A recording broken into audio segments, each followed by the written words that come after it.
So today we're going to talk about the induced draft feed port. You may have heard us talking about this if you've been involved with us before. Let's go to the next slide, Stanko. Before we start that, just a quick bit of history on the ISASMELT furnace. So the ISASMELT's based on the Lance technology, which was developed back in the 1970s by CSIRO in Melbourne, Australia. In the 1980s, there was some pilot plant work and demonstration plant work done in Mount Isa, both in the copper and lead furnaces, and they both turned into commercial sized plants also in Mount Isa in the 1990s. Between then and today, there's been another 20 ISASMELT plants built. They're operating in the copper, the lead, and the recycling and precious metal industries. A few nice pictures there. Some of you might recognise your own furnace if you have one there. So that's just a bit of background. The slides that we're going to show today on the induced draft feed port, Stanko is going to cover the development of the technology, and then we'll have a short session in the middle. If there's any questions already, we can answer those, and then we'll cover the commissioning and the operation and the optimization of the feed chute at Mount Isa.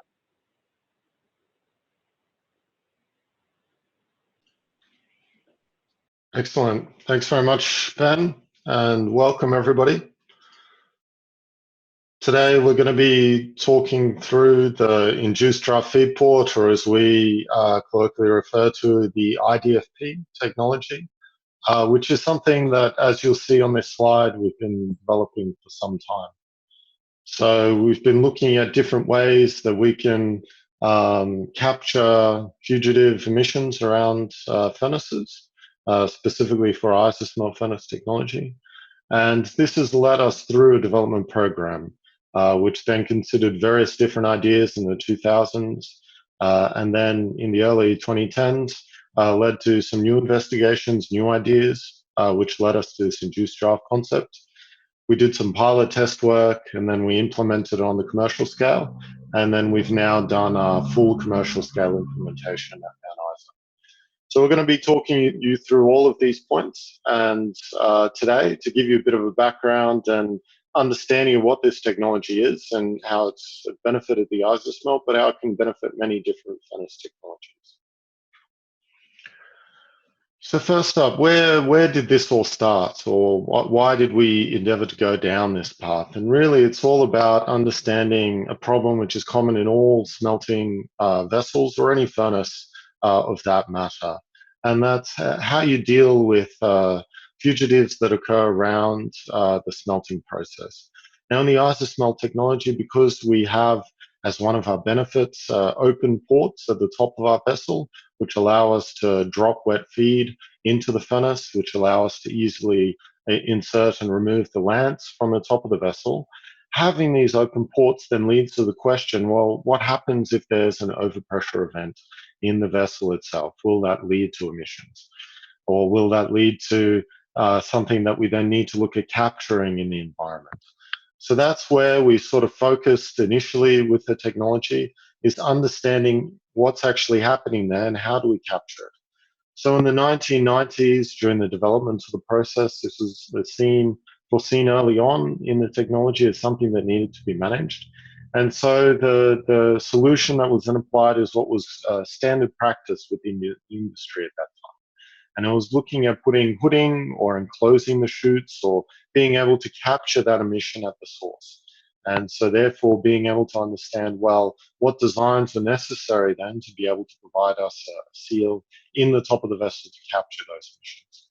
Now, in parallel to that, we did also look at, well, can we actually draft our furnace sufficiently so that we make sure that even in event of overpressure in the furnace, we're able to have sufficient negative suction on the furnace to be able to draw the gases through the system. Now, with the copper smelting technology, this provided to us with some challenges. Of course, it's all about the physics, really. If you put a lot of cold air into a hot furnace area, then that's going to lead to the hot things becoming colder, and then that leads to the hot things then freezing, building up, and causing accretions. So what you see on the right-hand side of the image is a view into the furnace itself of build-up which can occur in the feed port areas. So this is where we have cold air coming into the top of the furnace if we're overdrafting the furnace. So this is a sort of a special case or a unique situation that can occur if we have very large drafting, which is not how we would normally operate our furnaces in standard practice. So we then looked at, well, we have these two methods. Can we actually control them better? So we worked with our process control group to put in automatic algorithms to deal with this. But really we saw we needed to look at this problem and to try and focus on a different solution. So that's what we focused on in the 2000s. And in the late 2000s, this led to a couple of different trials, plant trial or demonstration plants being constructed, looking at how can we actually put a physical barrier between ourselves and these fugitive emissions. So there were two separate initiatives that we were progressing at that time. The first of those was a physical barrier with using an auger or a screw feeder, which would then provide a method for feed to enter the furnace through the spinning of the auger, but then also prevent emissions from being able to come back up because they'd be blocked by the metal surface of the auger itself. Now, we then spent a lot of time and effort doing pilot work, and then we built this demonstration plant, which you see on the right-hand side of the image, which is, it was built in Mount Isa itself. We looked at, can we make this system robust? Can we make sure that it can handle different types of feed, different types of moisture? But really, it led to the conclusion that it was a system that was very difficult to keep operational in the furnace, to keep with all the range of moisture conditions and sizes of feed to work properly. So then, parallel to that, we were looking at pneumatic injection as well. So this is about either pneumatically conveying wet concentrates or bone drying the concentrates to 0.5% moisture and then injecting them down the ISASMELT lands. So both of these options we investigated quite extensively with what is now Schenck Process Technologies in the UK. And we did a lot of test work, and we came to the conclusion that yes, this was possible, but then it would add a number of process units to our technology and perhaps take away from some of the flexibility. So it wasn't completely removed as one of the options, but we sort of left it there as this could be applicable to certain cases or certain applications of the technology itself. But when we then thought, well, where do we go to from here? How do we address this going forward? We thought, well, we need to go back and really investigate and understand better what's happening in our system and really start to measure the pulses in the system. What could be causing these overpressure events that we then need to stop these emissions or capture these emissions through? So in the late 2000s, so between 2008 and 2012, we did a lot of site measurements at the Glencore ISASMELT furnaces. So this is in Mount Isa, this is at Mopani Copper Mines ISASMELT furnace, but also at the Kazzinc plant, where we were looking at understanding what's happening with the pressure pulsing in the system. And there was one key correlation which seems very obvious now. When you think about it, we have a top submerged lance. The lance is submerged in liquid bath, and then that creates bubbles, and bubbles form, and then they burst. And in that formation and bursting process, we then have this hold up and release of gas. And this then became what we understood as the driving force behind the pressure pulsing in the system. Now, we always knew this, we always understood it, but this actually gave us the ability to reinforce that understanding or apply the real scientific measurements to understanding of the furnace technology. And it actually was only possible with the technology of the instantaneous pressure measurement of a very, very fast frequency that came out in the late 2000s for us to be able to, for certain, make these conclusions. Now, what you see here is a little animation of the bubbling process. Obviously, it's very stylized, but it's really to illustrate there that hold up and release of gas. And what you see on the right-hand side is a furnace that is held under slightly negative conditions. Now, you can see 0 pascals there, which is the boundary, And what we're looking at there in the green is the actual fluctuations of the pressure in that top space of the furnace. So we can see that it fluctuates very fast in the same frequency as the bubbling of the furnace. And it then leads us to have this continuous oscillation of positive, negative pressure, which is related to the bubbling. And if we look at what happens there, I've highlighted this red region in the graph. What that is showing is that the chance we have a possibility, it's not 100% certain, but a possibility that we would have emissions that would be released into the hoods and the capture system that's on top of the furnace. So it then really helped us understand that this is something that's fundamental to our process. So we can't fight this pressure pulsing. We have to learn to work with it and be able to apply technology that can deal with this. And so in 2003, we began a project which then developed into the Induced Draught. And when we started the project, we really wanted to identify what were the points that we must have with the technology to help us with addressing all of these issues. So really, we wanted something that would block the escape of emissions from the top of the vessel, but also still be an open port and still be able to be used for inspection, still be able to use to put in burners or measuring bars, and be able to basically have either a net positive or a neutral effect to the temperatures in the top of the furnace. So obviously we set ourselves a very hard task. But we've managed to look at, well, what could be a technology that we could apply to be able to achieve all of this? And this is what led us to the Induced Draught technology, which is a combination of a number of scientific principles, which involve the Coanda effect, Bernoulli's principle, and also the Venturi effect. So it's about taking all of these aspects and then applying it to being able to seal the top of the furnace. So the way that we first looked at doing this was, well, it costs money to do pilot plant work as well as do a large-scale version of this technology. So let's prove it through CFD first. And that's really where we started at first, where we looked at putting through the system, the induced draft concept, and testing it through CFD. So what you'll see on the left-hand side, the first CFD we did, which is the first image on the top left, is a pilot plant size induced draft port. And that's showing a jet of air which flows along the Coanda surface to then induce with it air which will then act as a seal to the top of the furnace. Then on the bottom left is the CFD results which we applied to the actual pilot plant vessel itself. So we did a CFD program there where we looked at understanding, well, on the pilot plant, will we actually learn anything?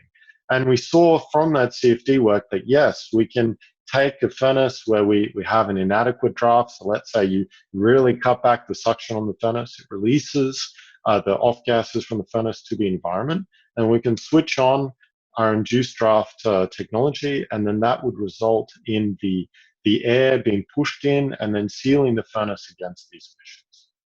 Now, after we proved it on the smaller scale, we then did the CFD work on the large scale. So what you see on the far right-hand side image is the CFD results from a standard furnace, which you see on the left-hand side of that right image, the feed port, where there's a cold air coming in. In the center of it, you see the lance port. That's where the top submerged lance comes in.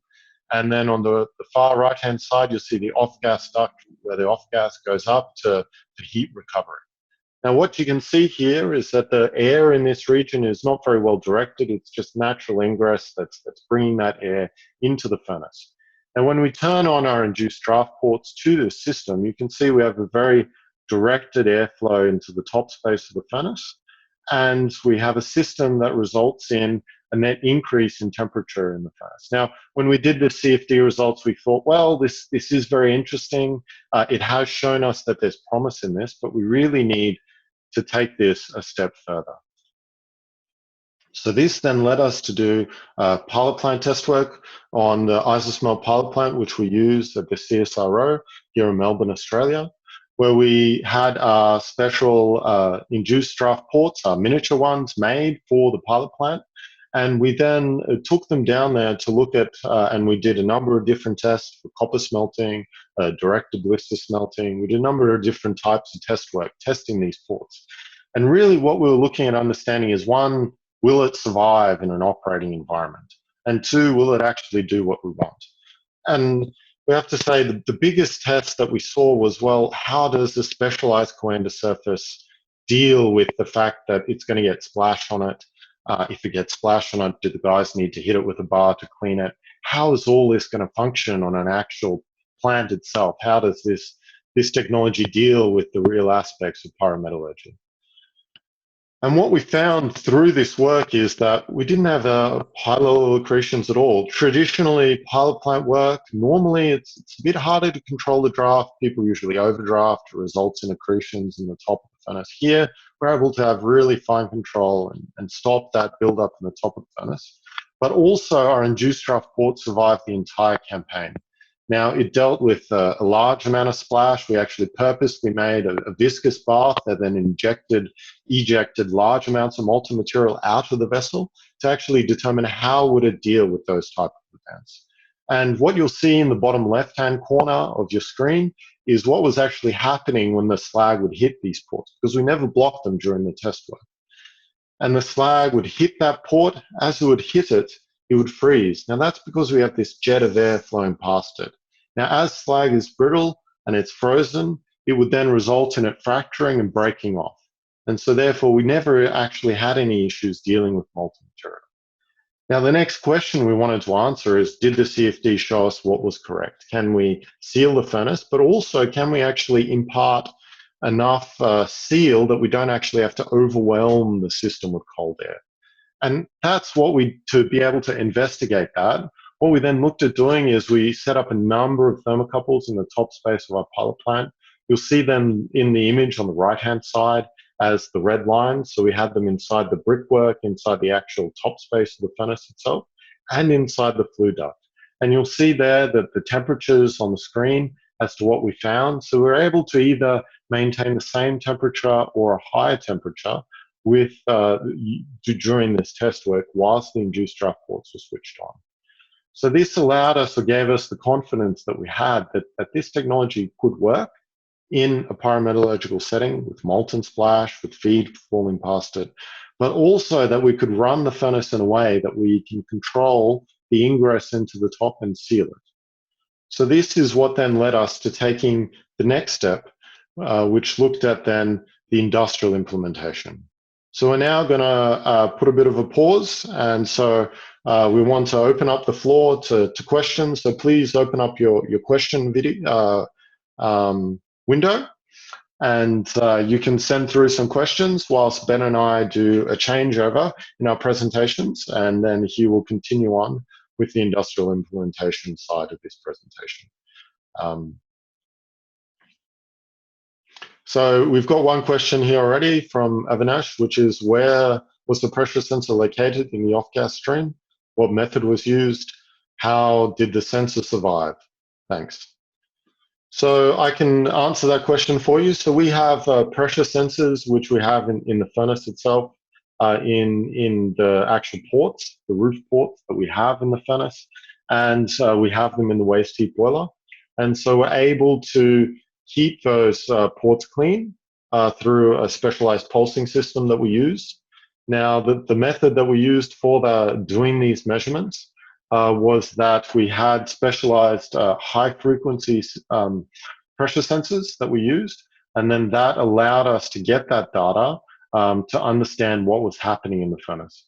Now, we didn't have any issues with the sensors themselves. There was a substantial amount of pipework between the sensitive part of the sensor, which is doing the logging, from the actual instrument itself that did the sensing. So I hope that answers that question.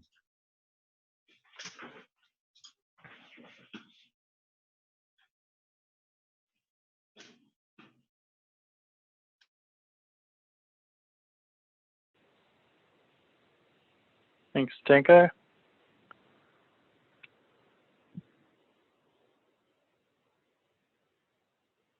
See if I can get this to... There we go.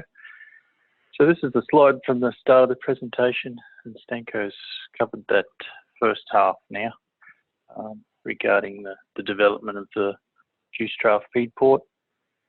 Now I'm going to cover how we fabricated and commissioned the commercial scale induced draft feed port. The first commercial scale feed chute was fabricated in 2015 for Mount Isa Mine's copper ISASMELT. We installed that in 2016, which I'll run through some details on that.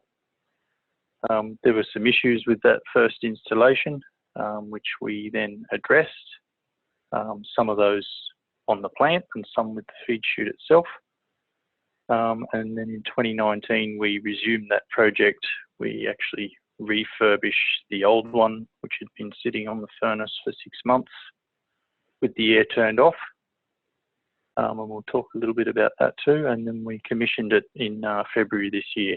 So we'll have a quick chat about that. We'll show some data from the commissioning and the operation afterwards.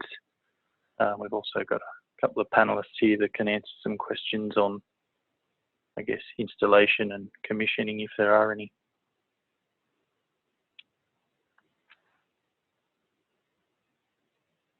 All right, so in the 2016 implementation, we noticed a few things. We noticed that the rate of feed accretion growth appeared to be reducing, and this could have been a function of a couple of things. Improved draft, so the ID fan was able to operate at slightly lower settings and more constant rates, and the location of the feed stream seemed to be a lot more steady. So it was encapsulated by the air curtain. It fell nicely into the furnace. And I guess our expectation there was that there would be less concentrate carryover as well. As I said, there were some issues with the initial installation. At the time, the off-gas train had quite a few holes in it. So the extra draft that was required to operate the feed chute properly wasn't available. So turning the feed chute up to where it needed to be resulted in fumes and emissions from other areas of the furnace. In Mount Isa, this is the lance port, but they also have a semi-open throat area. And the other main point from the first installation was, I guess you could say that we tried to do it as efficiently as we could. So there was a few instruments that were manually controlled. We were using the air from a common header, so from another source. It wasn't controlled very well. And we actually had a couple of failures with those instruments and gauges, which meant at times we were putting in far more air than we thought we were or than we wanted to. So this resulted, along with the lack of draft, in some fairly large emissions and flames coming out of other ports in the furnace. So at the time, we decided to turn it off. The understanding at site was always that we could turn it off and continue to operate as a normal feed chute, which we did. As I mentioned earlier, this feed chute was in there and turned off for 6 months. It was then taken out, and in 2019 we actually refurbished that exact same chute, which we'll have a look at now. So you can see in the picture here on the top right, there's some shop testing. That's some shop testing of the refurbished coander surface. We actually conducted the same shop testing with the unrefurbished feed chute and saw similar results. So it's quite promising that the shape of the coander surface and its ability to control that airflow is not majorly impacted by having the air off. But one of our main objectives in the second trial was to make sure that the chute always had a flow of air over it, even if that was a minimum flow, just to keep the surface cool and keep that any accretion or build up of it. So on the bottom left, you can see some of the new piping going in to the plant at Mount Isa. You can see there's a dedicated blower in that bottom left picture. There's a dedicated blower on the feed, or just off the feed floor at Mount Isa. So we can control exactly how much air is going into the feed chute, and we can also measure that and feed it back to the DCS, so we can see exactly what's happening. The backup system in Mount Isa is based on compressed air. It's not something we would recommend, but when we were planning to reinstall this, we needed to have a plan in case the blower failed. So that was our plan. Couple more points about the shop testing. You can see the picture in the top middle. That's showing you the velocity distribution that we were measuring as the air came out at the bottom of the feed chute. So as expected, around the edges where the coander surface is, the speed's quite high, and you've got this cylindrical curtain of air travelling down from there towards the bath. And in the middle there is some low flow. The curtain does induce some air into the furnace, a bit like ingress air without the feed chute. And the purpose of this shop testing is to really understand at certain settings of the blower. So we had our actual blower on site now in the shop as well. Certain settings of the blower and gaps in the feed chute or the coander surface, what flows we would see going into the furnace and what was the distribution of that flow, how far down would it reach in the furnace, these sorts of things. So that if there was an issue on site, we could have a better idea what might be causing it based on what we were doing with the feed chute at the time. But it also allowed us to check a few things when we installed it and make sure it was running properly before the furnace was restarted.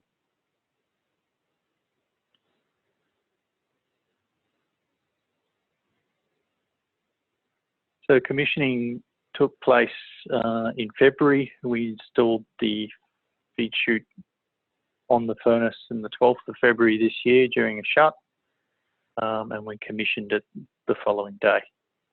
So that involved a fair bit of crew engagement beforehand.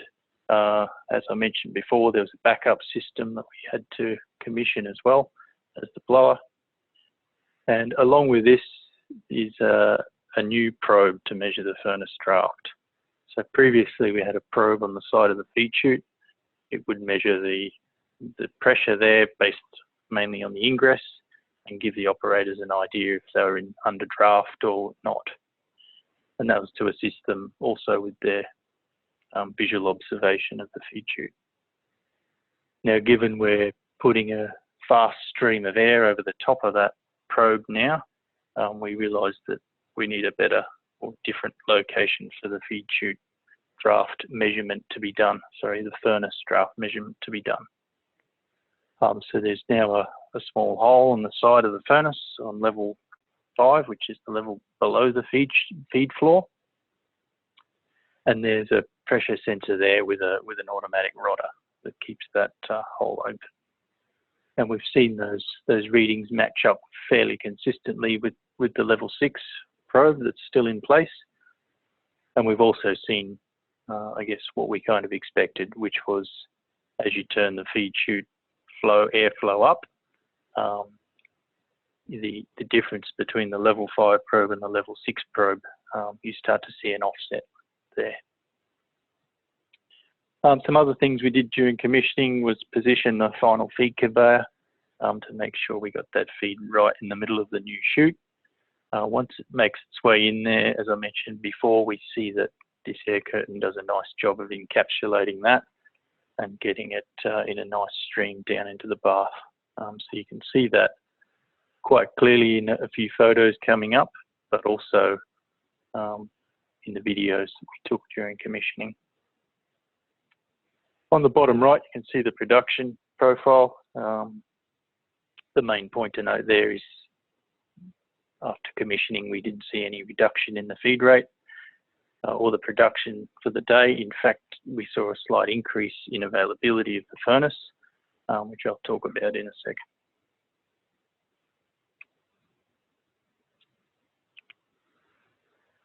So prior to the installation of the feed chute at Mount Isa, we had quite regular issues with accretions building up underneath the feed chute due to a variety of reasons, some to do with slag chemistry and splash, ingress air, post-combustion. A few things were identified leading to this.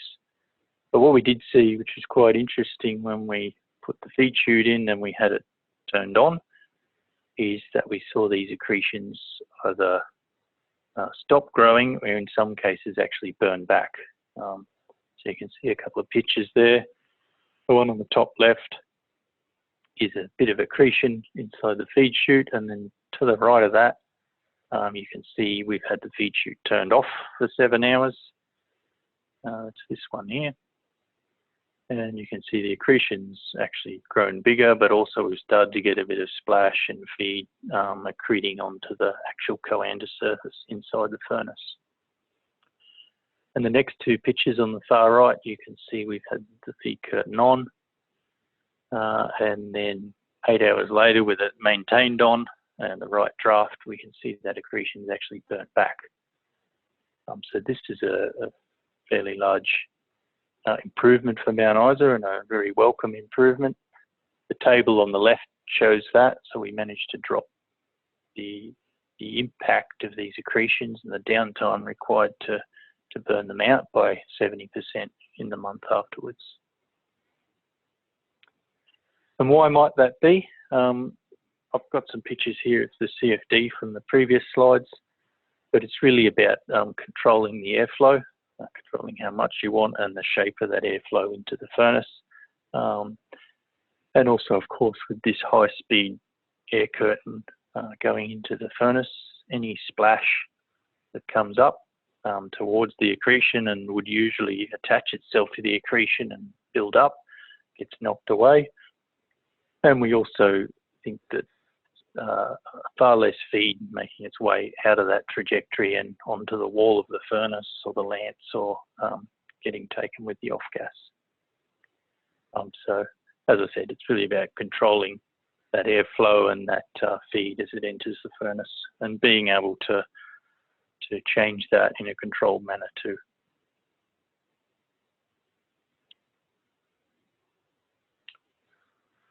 A nice chart here of some measurements we did during or just after the feed chute commissioning. So you can see on the vertical axis is the CO concentration in the off-gas train at Mount Isa, and the oxygen concentration on the bottom horizontal axis.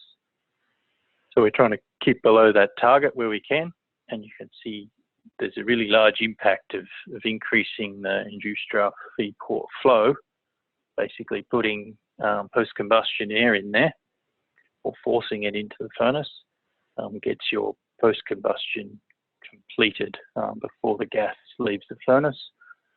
And there's a smaller advantage or impact of increasing the draft.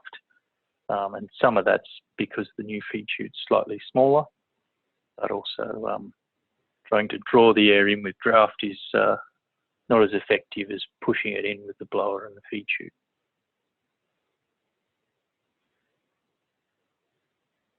You can see, sorry, before I move on, so this is with the induced draft flow off, the red line, induced draft feed port flow on 0.3 cubes per second, and then up at 0.8. And those measurements were all taken on the same day.